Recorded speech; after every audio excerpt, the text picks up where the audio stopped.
Le président de l'Assemblée nationale du Vietnam, Vương Đình Huệ, et le président de la Chambre des représentants de Nouvelle-Zélande, Adrian Rigo, ont affirmé lors de l'entretien le 6 décembre à Wellington, en Nouvelle-Zélande, la volonté de renforcer le partenariat stratégique entre les deux pays.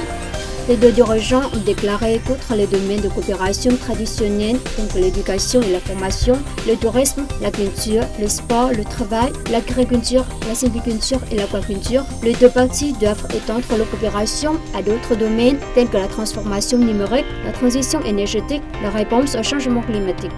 Notant un fort potentiel de coopération bilatérale en matière de travail, Vương Đình Huệ a proposé aux deux parties d'accélérer la mise en œuvre du programme Vacances-Travail et de négocier un accord de coopération en matière de travail.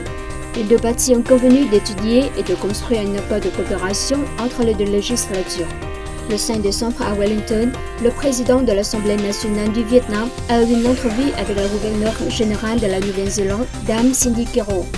Les deux parties ont convenu de dynamiser leurs relations bilatérales dans tous les domaines, continuer à soutenir et à se coordonner au sein des forums régionaux et internationaux.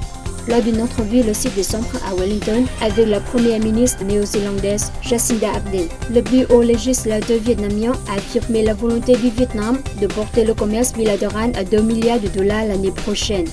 Il a exhorté les deux pays à renforcer leur coopération dans l'aviation, le tourisme et l'éducation.